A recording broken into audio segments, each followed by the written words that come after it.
In the primer fields part 1, it was shown how two magnetic poles of opposite magnetic polarity would form a variety of plasma structures within a vacuum chamber.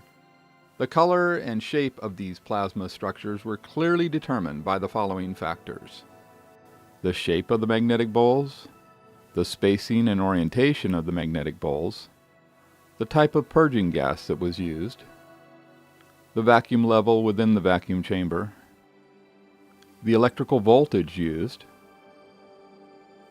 the polarity of the direct current electricity used in the experiment, and the positioning of the electrodes within the vacuum chamber. All of these factors influence the shape of the plasma formations within the vacuum chamber. In the primer fields part 1, the plasma formations were often shown starting out with long arcs that gradually transitioned into a stable formation. This startup transition was due to a change in the vacuum level alone. Once the vacuum level is stabilized at the correct level for the plasma formation desired, the light emitted by the glowing plasma can be turned off and on instantly. So the electricity is not responsible for the fields that form the plasma formations. The electrical polarity determines how the plasma conforms to the fields, but the fields are not at all formed by the electricity. A reversal of the electrical current that causes the plasma to glow will cause an entirely different pattern to be revealed in the vacuum chamber, but this is due to a simple polarization change in the plasma, which reveals a different aspect of the same field structure. The electrical polarity is not causing the fields to change, it is just changing how the plasma responds to the fields. Here we see the instantaneous effects of this electrical polarity reversal, as the DC electrical supply is switched between polarity states, just as you would flip a light switch on and off.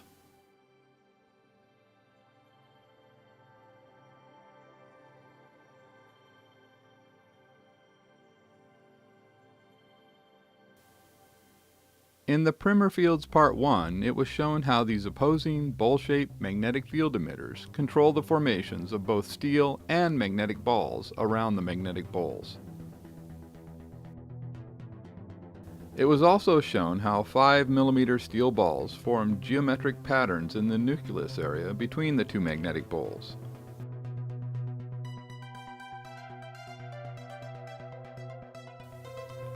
We also saw that these steel balls repelled each other because of the magnetic field that was induced into each of them in the nucleus area.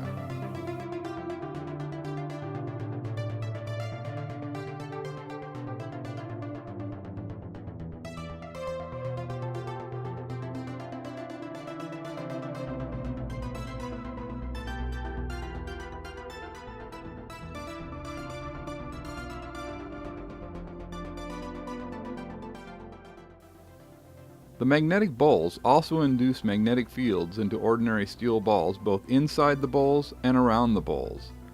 The induced magnetic fields then cause the steel balls to all repel each other, and at the same time the fields of the magnetic bowls confine the steel balls into organized rings and patterns. It is very clear that these magnetic bowl-shaped fields impart order into the matter around them, whether in the vacuum chamber or outside the vacuum chamber.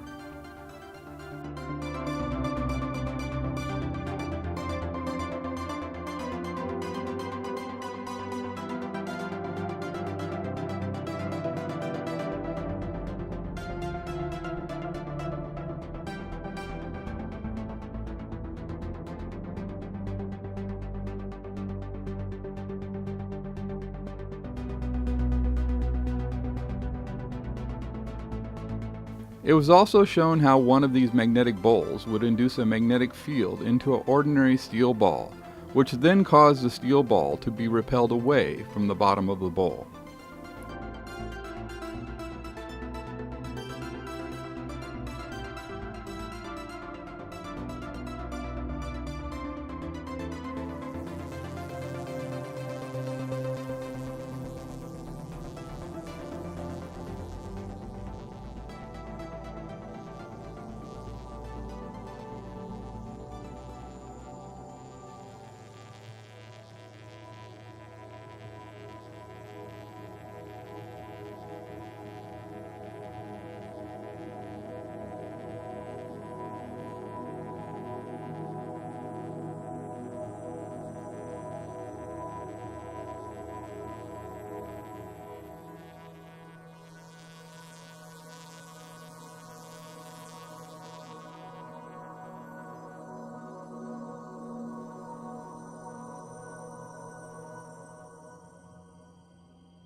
Then, by utilizing what we learned in the laboratory experiments, we were then able to come to understand the structures we find in space better than ever before.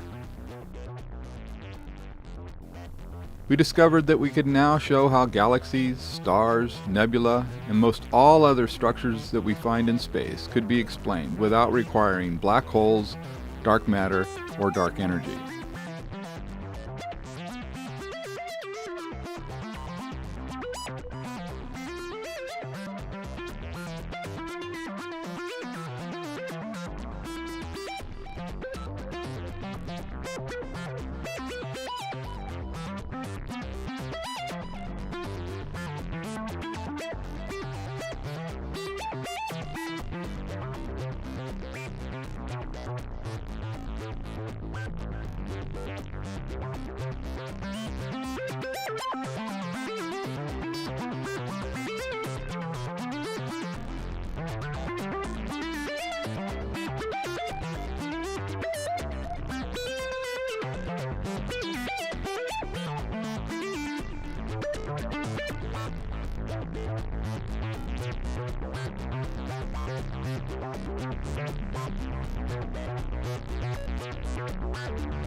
That brings us to part 2 in the Primer Field series.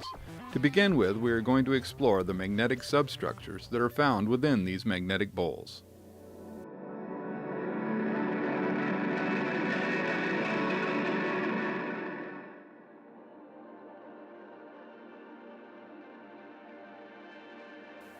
The reason for the glowing rings that we see inside the magnetic poles in the vacuum chamber will be explained in this section of the Primer Fields.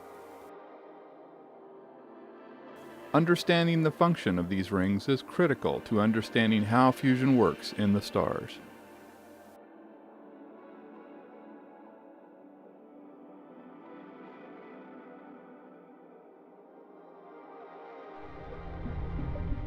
It will also be shown how the bubbles inside the magnetic poles are caused by magnetic confinement, and how these magnetic bubbles are related to the ejection jets that are emitted from the top of these bubbles.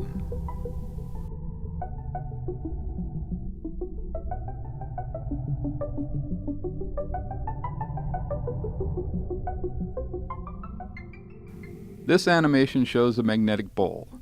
In the bottom of the bowl, we find 3 magnetic substructures. Now we will slice the bowl in order to get a better view of these magnetic substructures.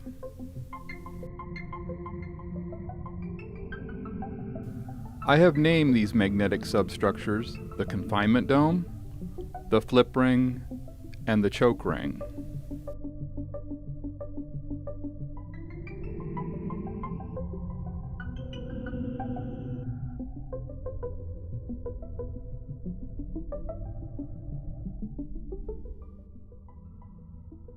A regular compass is much too large to properly map the fields within the magnetic poles, so a much smaller magnetic compass was fabricated to map the fields in and around the magnetic poles.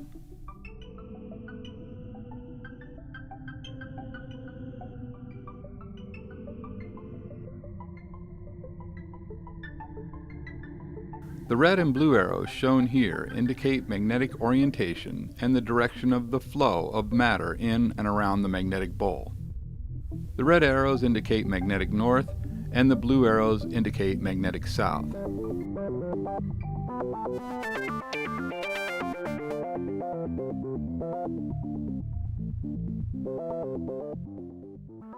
Here we see a magnetic sphere being used to reveal the shape of the confinement dome.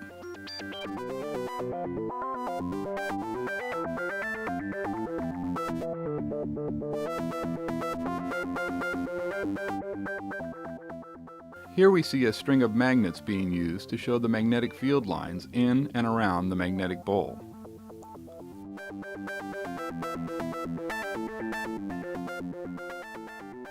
Here we see an example of the ejection forces that exist within the magnetic poles. Then we see that this ejection force can be extremely strong.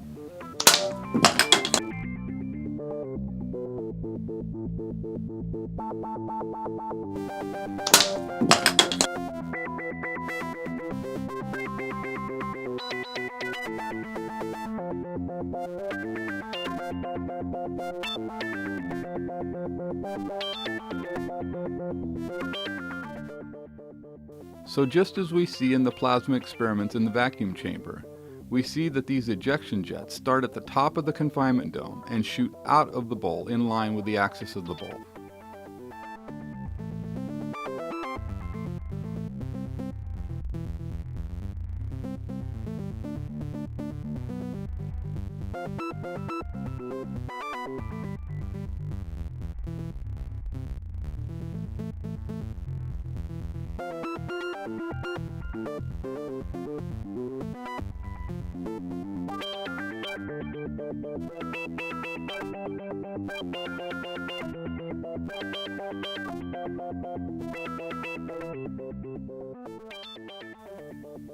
Then when we take this knowledge and apply it to the Vela pulsar, we find some incredible validation of this theory. Notice how perfectly the bowl shape, flip ring, and ejection jets all match with the structure of the Vela pulsar.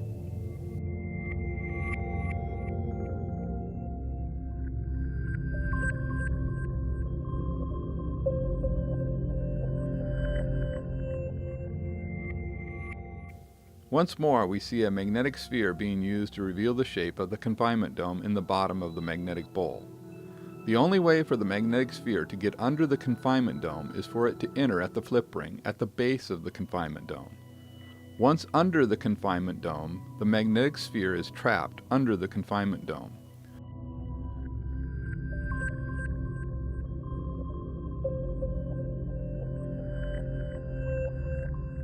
If the magnetic sphere is forced above the confinement dome, we see that it is ejected up and then once again held above the confinement dome by the magnetic forces within the bowl.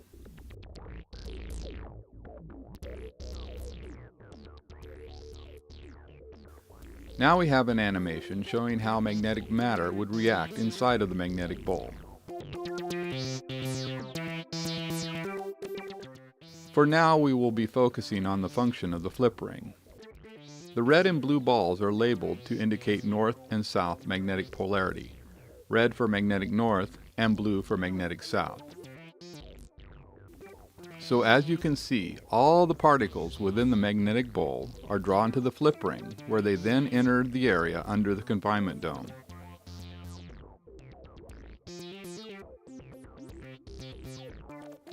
Notice how at the flip ring the balls flip magnetic orientation.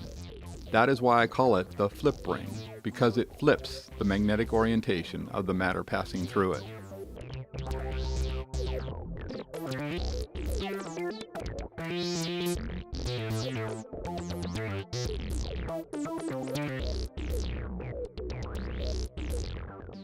This animation shows how particles of matter flow inside these magnetic bowls.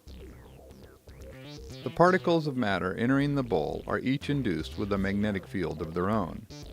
Then these particles of matter are drawn down to the flip ring, where they violently flip magnetic orientation and then become trapped under the confinement dome and above the choke ring. This flow of matter continues until the supply of available matter is exhausted. These bowl-shaped magnetic fields act as matter compressors. They will compress available matter until there is nothing left. That is why there is a vacuum in space. Most all of the available matter has been compressed so that all that remains in space is a vacuum.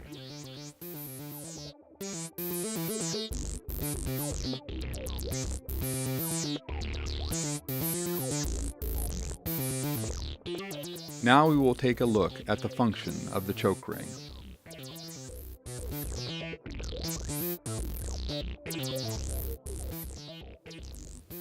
Shown here are steel balls that are held in place at the choke ring.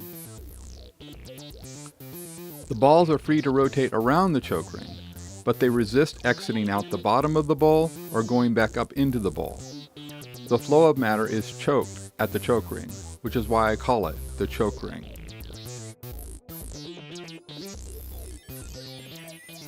The choke ring in the bottom of the blue bowl, or the south magnetic bowl, functions exactly the same, except the magnetic polarity of the choke matter is reversed.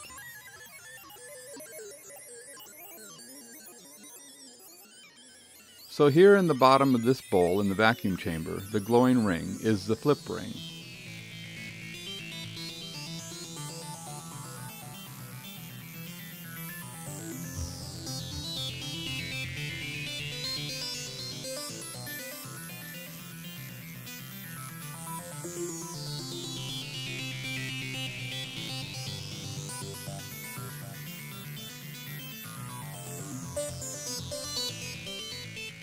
In this view, we see how the flow of plasma is choked down as it goes through the hole in the bottom of the bowl. This is the choke ring at work, confining the plasma magnetically into a narrow stream.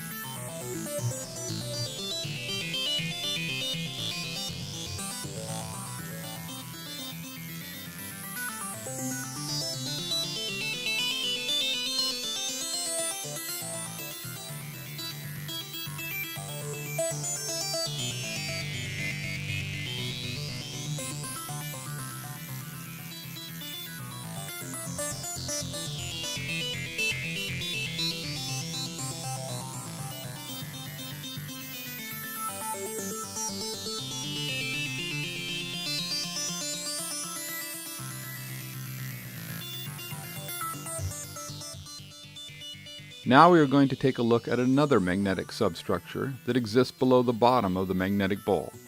I refer to this area as the flip point. The flip point is in line with the axis of the bowl.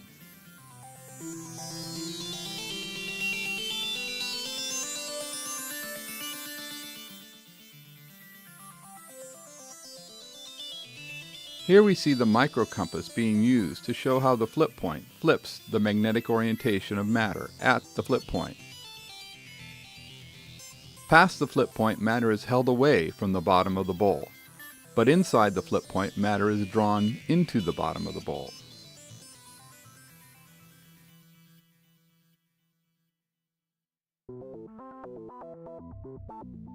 In this demonstration, notice that the steel ball is pulled towards the flip point and then held at the flip point by the interaction of the magnetic fields of the bowl and the induced magnetic field of the steel ball.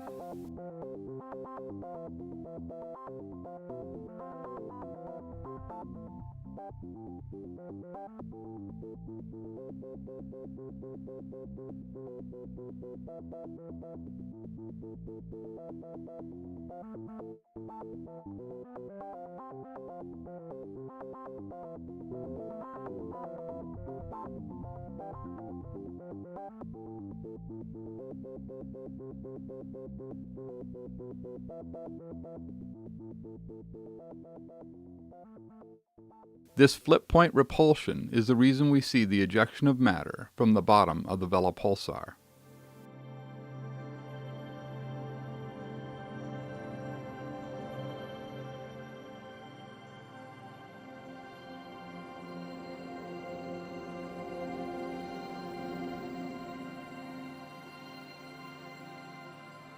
In January of 2013, the Chandra X-ray Observatory released this series of images showing the flow of matter around and into the Vela pulsar. As you can clearly see, the matter is ejected out the top and out of the bottom of the Vela pulsar. Most of the matter coming out of the bottom of the Vela pulsar then moves up towards the top of the Vela pulsar's magnetic bowl, where it flows back down to the flip ring in the Vela pulsar. You can even see the evidence of the confinement dome above the flip ring in the bottom of the Vela pulsar's magnetic bowl. Despite what we have been told, the pulsation of the Vela pulsar is not due to a rapidly rotating neutron star. That is just what was theorized before the discovery of bowl-shaped magnetic fields. In a bowl-shaped magnetic field, the confinement dome is constantly trying to confine all the matter beneath it. But when the energy of this confined matter becomes too great, some of this confined energy escapes. Located at the top of the confinement dome is its weakest point, and this is where the confined energy escapes. In other words, this point in the confinement dome acts as a relief valve.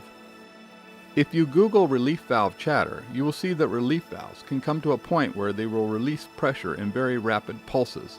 In other words, the relief valves will oscillate.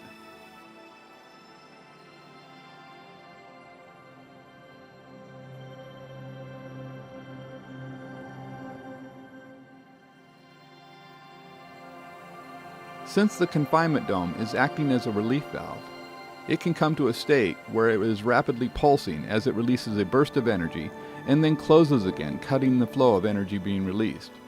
Since the confinement dome is operating as an electromagnetic relief valve, it can release these bursts of energy at very high frequencies. So pulses of energy can be rapidly released and then stopped immediately by this action of the confinement dome. This is why some pulsars exhibit these rapid pulses of energy that can suddenly stop and then restart hours or even days later. If we look at how these bowl-shaped magnetic fields function in the vacuum chamber, we see that they also emit energy in rapid pulses.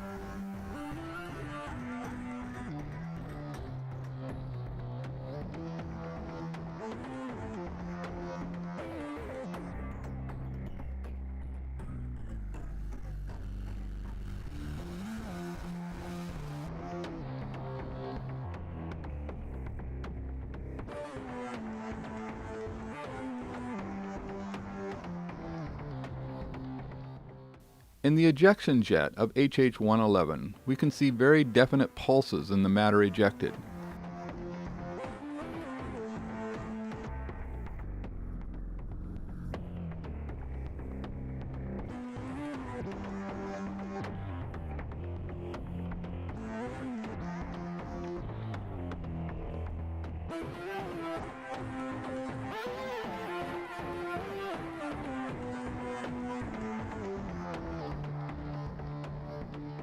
By comparing the jet of HH-111 with a jet that is externally electrically driven in the vacuum chamber, we see that they have dramatically different structures.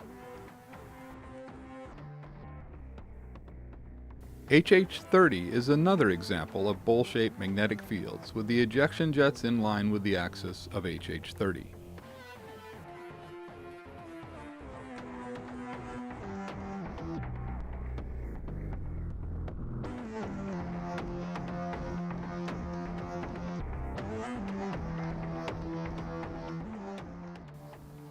The externally electrically driven plasma jet, as shown in the lower image, is very steady and it fades gradually, whereas the jet of HH-111 has dramatic pulse formations and a sudden cutoff at the tip.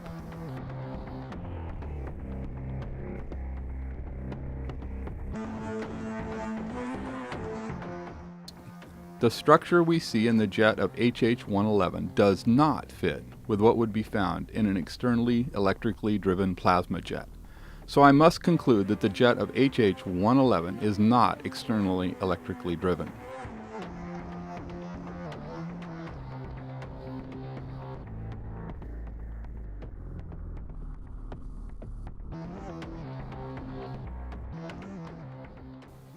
This same logic would apply to the jet of M87.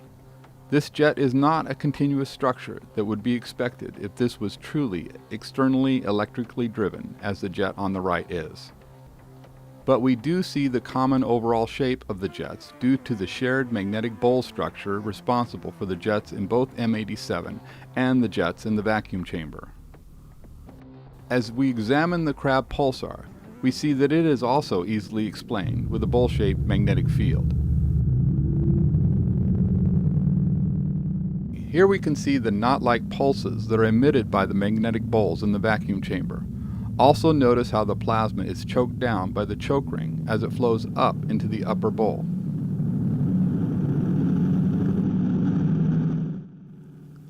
You can find a lot more information out about pulsars on my Facebook page. This includes a very interesting study on pulsars that was released in January of 2013. This study brings further validation to the theories of pulsar behavior presented in the Primer fields.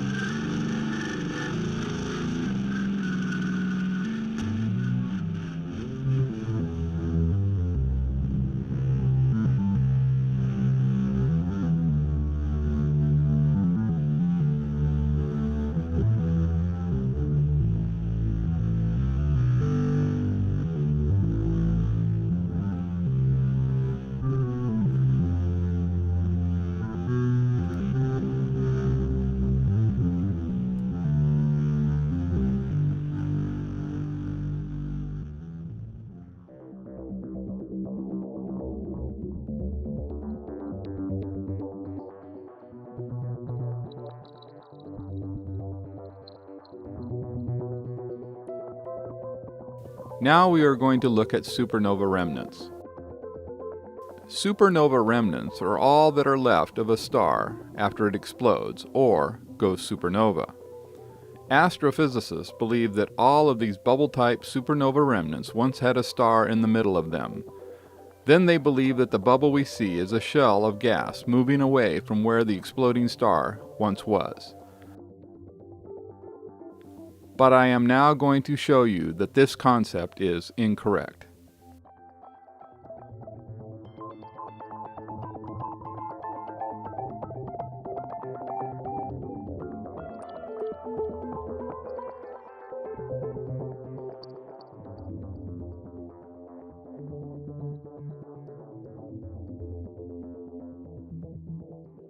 So we need another explanation for what formed these bubble-type supernova remnants.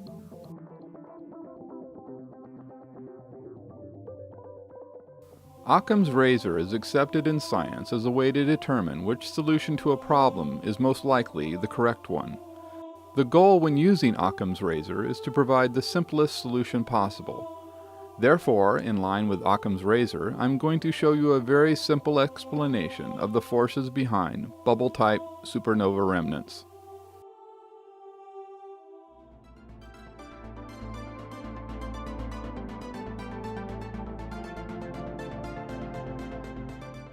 The solution you are about to see would apply to all bubble-type supernova remnants, as well as many other bubbles that are observed in space.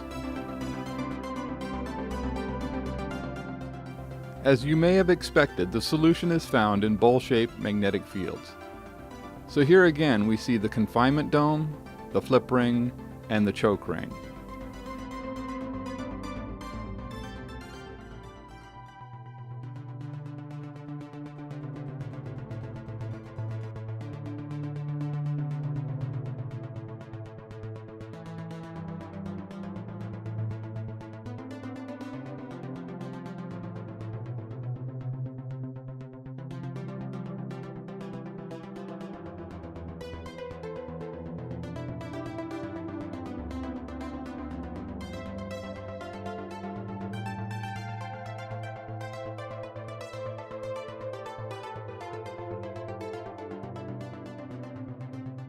Particles of matter are drawn down into the magnetic bowl and down to the flip ring.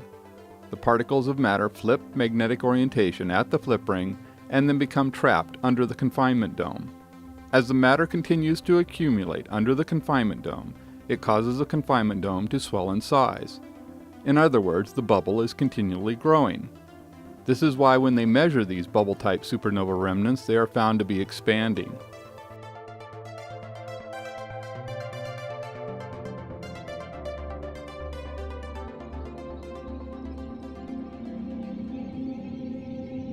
Notice the lip at the bottom of Tycho's supernova remnant. This is where the flip ring is located.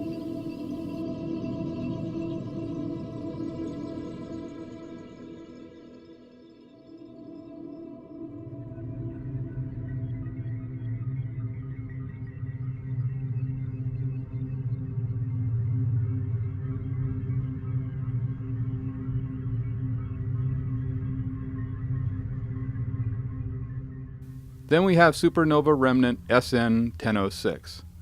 Notice the appearance of the top of this bubble.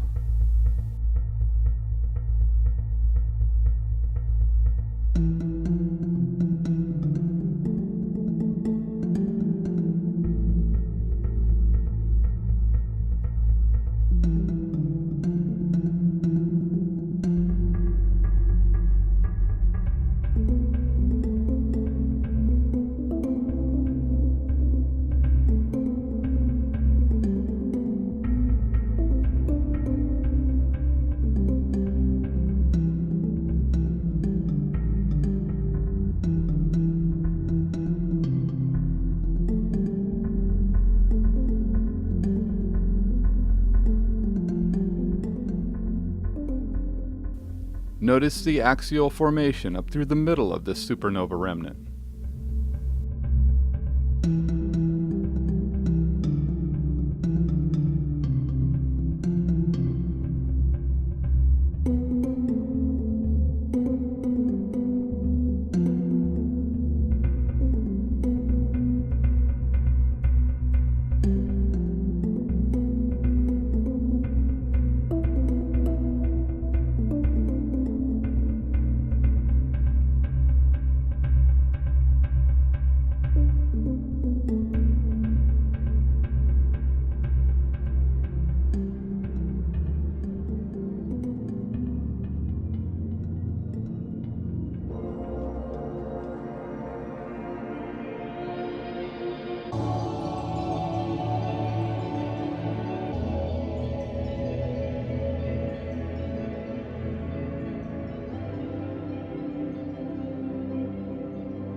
There are times when the internal pressure of the bubble is too great and the magnetic bubble will fail at its weakest point.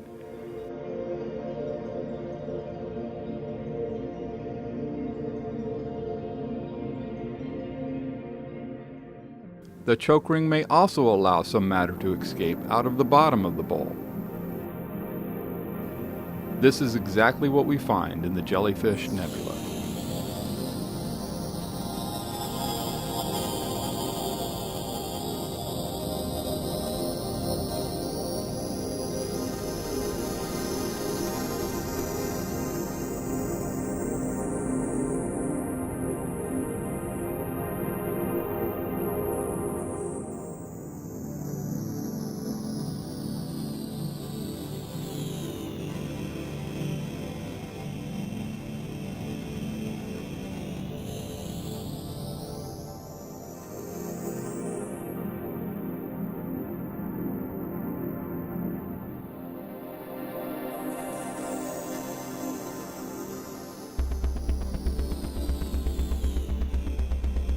Scientists have studied supernova remnants with a wide variety of instruments. When you carefully check all this data, you will find that it all conforms to the theories of supernova remnant formation presented in the Primer fields.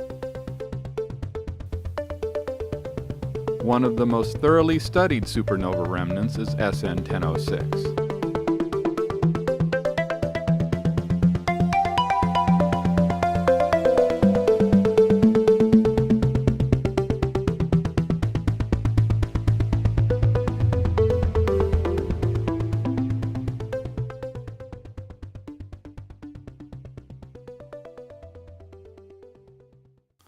This image of SN 1006 shows what is seen in wavelengths of light visible to the human eye. Now added to the Hubble image, we have that which is seen in other wavelengths by other telescopes.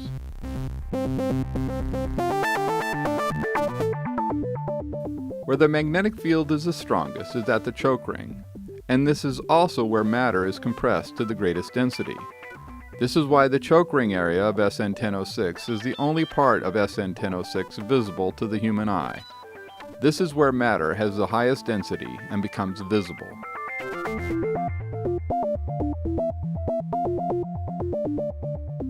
Notice that other images of SN 1006 and other wavelengths also conform to the structure that would be expected within a bubble formed by a bowl-shaped magnetic field.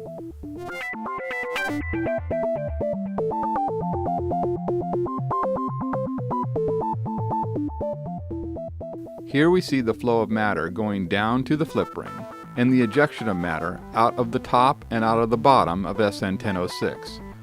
Notice that this matches the flows that we saw earlier in the Vela pulsar.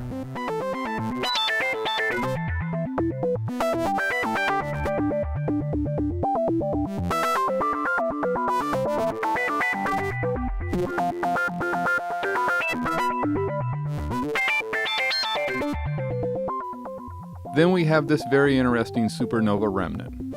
I will just let the images do the talking.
Then as we observe the Ring Nebula, we also see that it too is actually formed by a bowl-shaped magnetic field.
So based on what we now know about how bubbles are truly formed in space, the massive bubble structures that have been discovered in our own Milky Way galaxy make complete sense.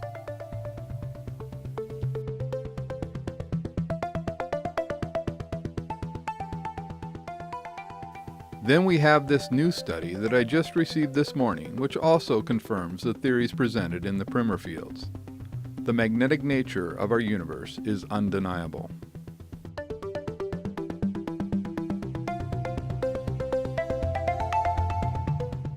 The formation of Eta Carina is no longer the mystery that it once was.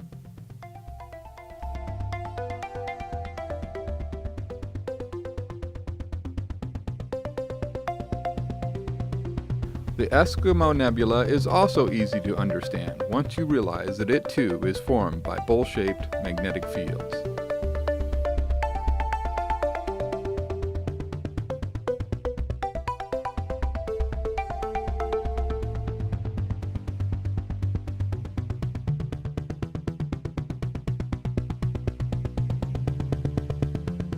Notice the bubbles inside of the nebula referred to as M29.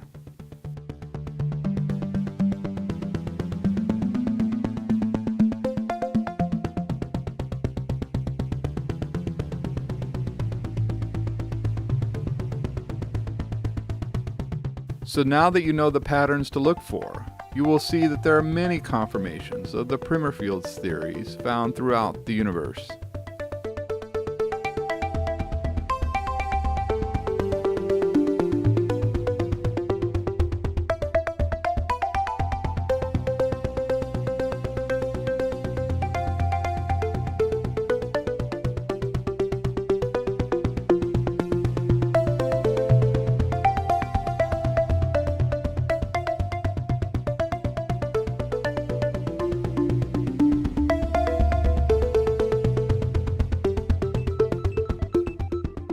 In this image of CMIS 147, we see the flip ring, the choke ring, and we can see the matter ejected out of the top of CMIS 147 at less than escape velocity, and therefore the ejected matter is drawn back down to the flip ring of CMIS 147.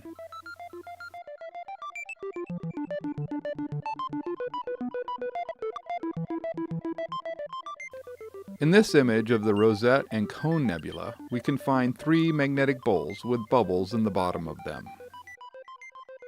There is one bowl on the right,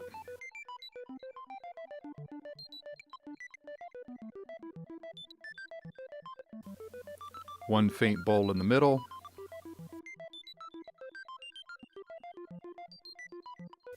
and of course the large bowl with the bubble in the bottom that we see here.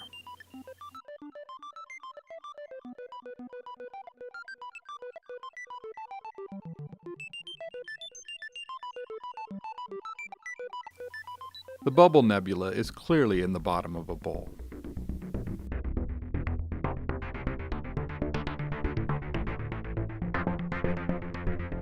Then active galaxy NGC 4438 is shown here with the bubble that it contains.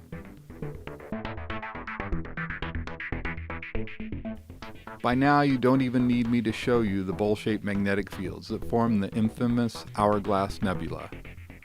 You can even see the confinement dome down inside the Hourglass Nebula.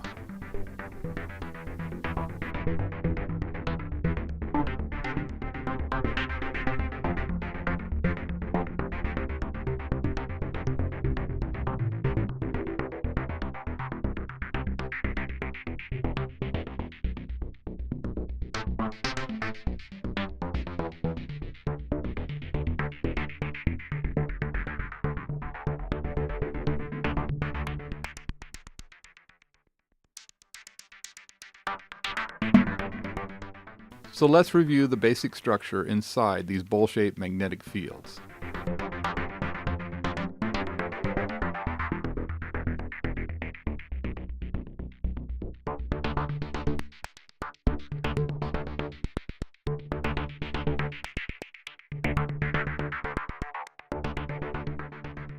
The red bowl represents north magnetic orientation and the blue bowl represents south magnetic orientation.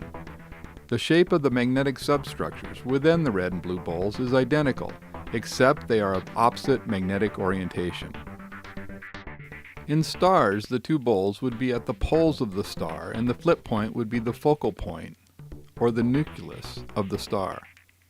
In the primer fields Part 5, we will look at how these fields function in the Sun, including why the Sun flips magnetic polarity every 11 years, and the true reason behind the solar cycle.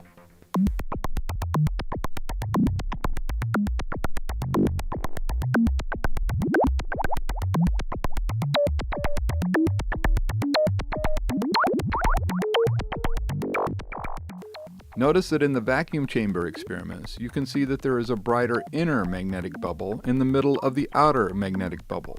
In other words, there is a bubble within a bubble.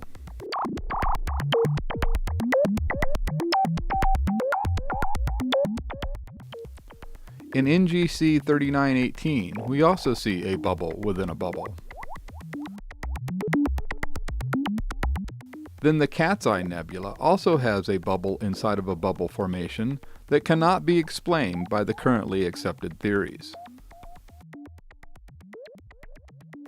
But when we apply the primer fields approach, you will see that these bubble-in-bubble structures are very easy to explain.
So as you can clearly see, all of these bubble in a bubble type formations are very easy to understand once you actually know the real truth.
There are also rings observed in space, and here you can see how these rings can be formed between two bowl-shaped magnetic fields.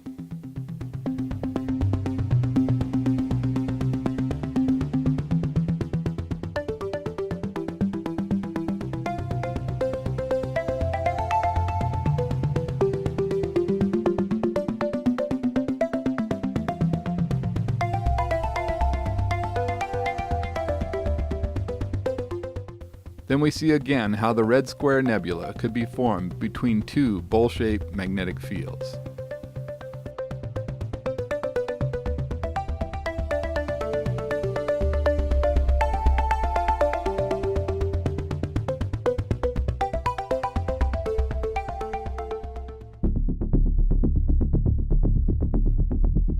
Now we are going to take a look at how these bowl-shaped magnetic fields are responsible for what has been discovered in and around Saturn.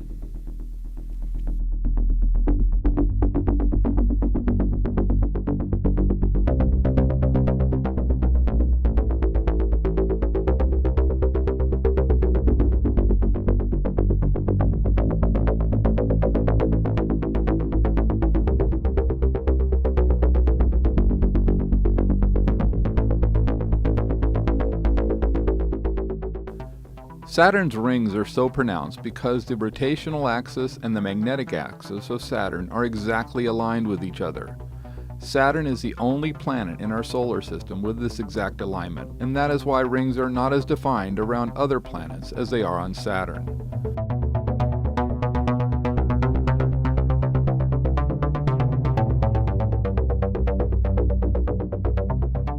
The rings around Saturn are held in place by the bowl-shaped magnetic fields, just as the disk of plasma is in the vacuum chamber experiments.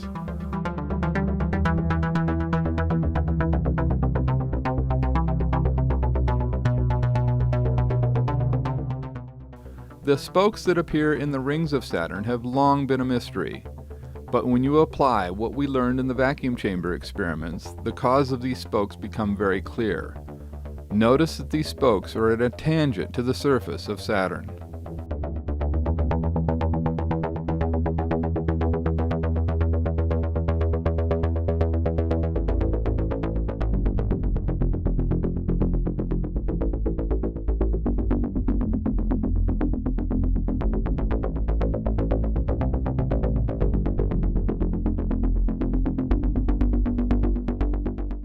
Notice how the burst of plasma emissions from the center of the vacuum chamber are also at a tangent to the rapidly rotating core in the vacuum chamber.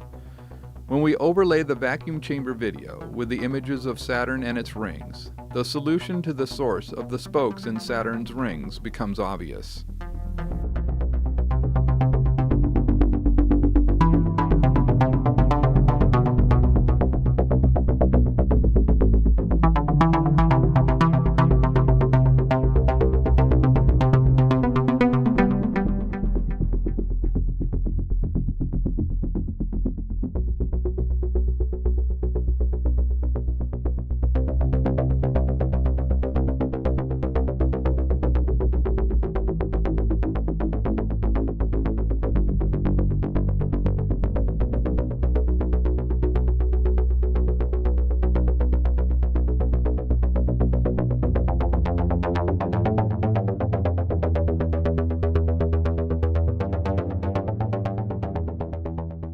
Then we can see that the primer field theories also clearly show the true reason behind the polar auroras on Saturn.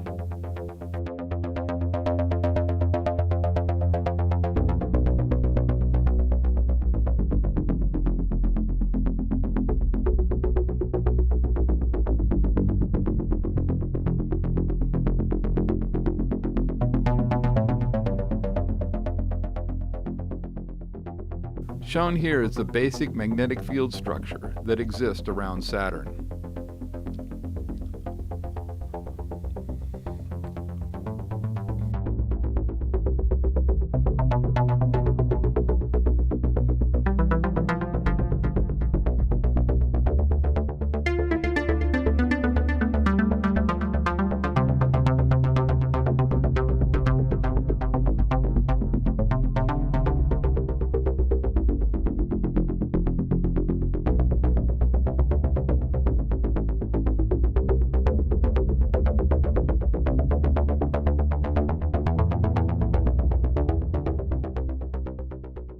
Then this image of Saturn's North Pole captured the interest of the whole world. But it's not really that difficult to explain once you understand the theories and concepts presented in the primer fields. If you look closely, you will even see the magnetic bubble in the middle of this image.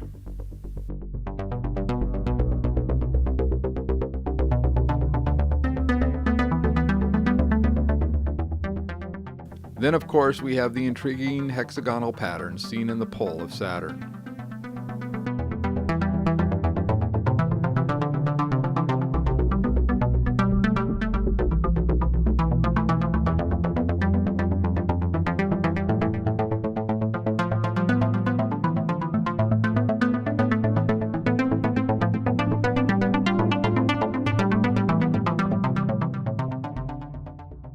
Around the axis of these bowl-shaped magnetic fields, we find that these fields will cause matter to form these regular polygonal shapes.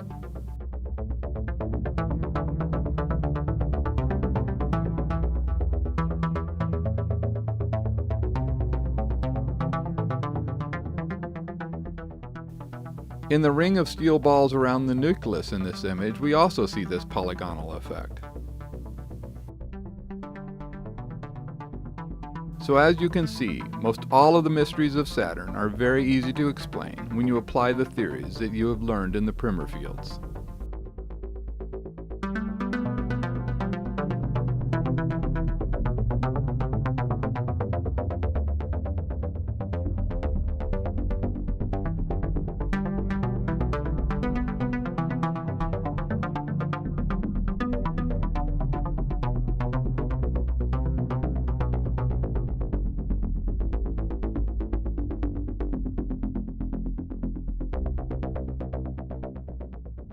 Now let's take a look at Jupiter.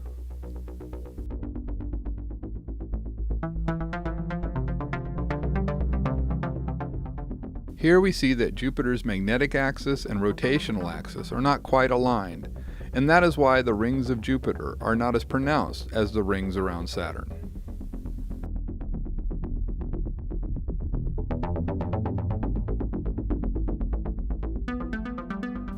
Notice the appearance of the polar areas of Jupiter.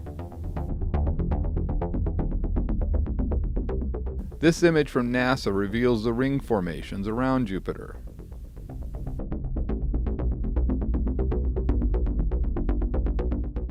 These views of the poles of Jupiter reveal very organized patterns about its axis.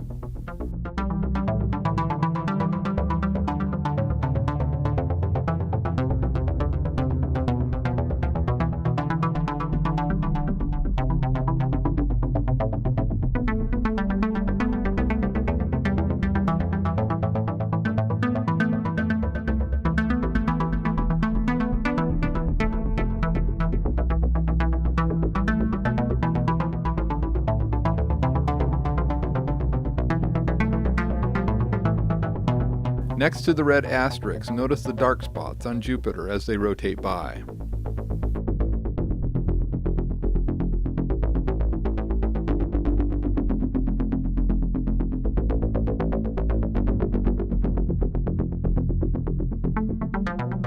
Now notice these same type of flows on the bowls in the vacuum chamber. You can see the fingers of plasma on the lower bowl in this image.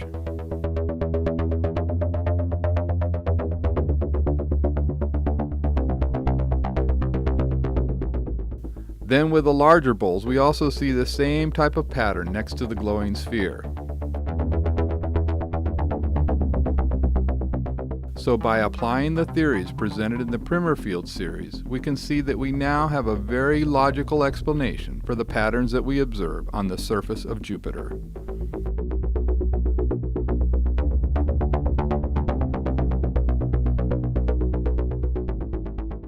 That brings us to the end of the Primer Fields Part 2. In this installment, we learned about the magnetic substructures that are found within the bowl-shaped magnetic fields.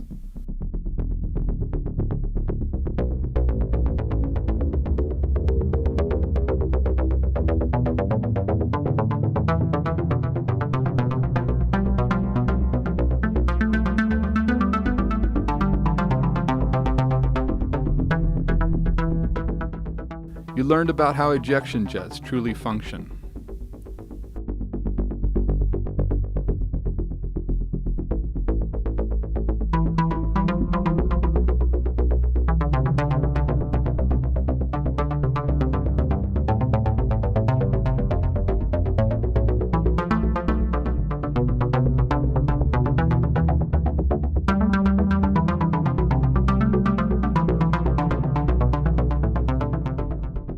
You were shown clear proof of bowl-shaped magnetic fields at work in the Vela pulsar.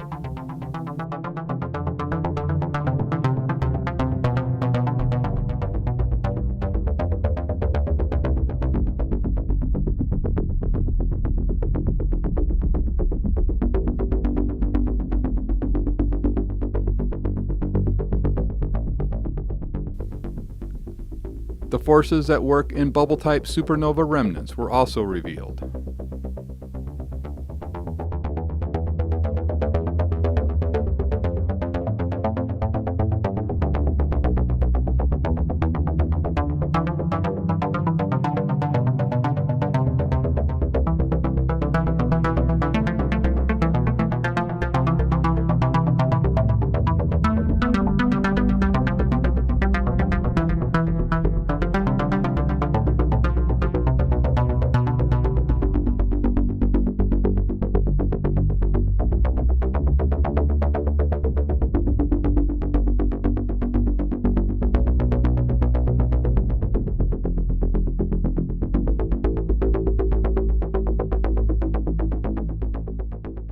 We also saw that bubble-in-bubble type nebula are easily explained using the theories presented in the Primer fields.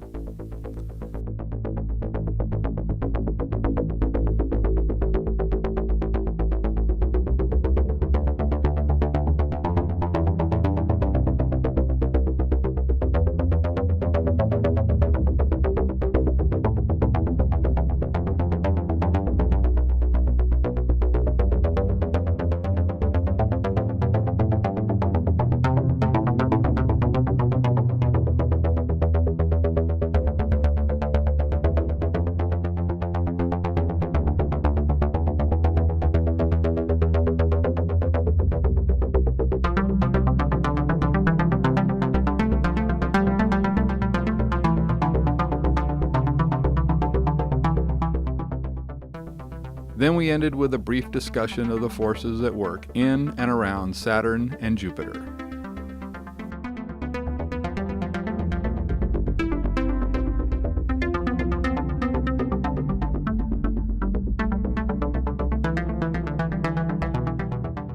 In the Primer Fields Part 3, we will be exploring the wave-particle nature of matter. This will include an in-depth examination of light and the reason it exhibits the dual nature that we find in the infamous double-slit experiment.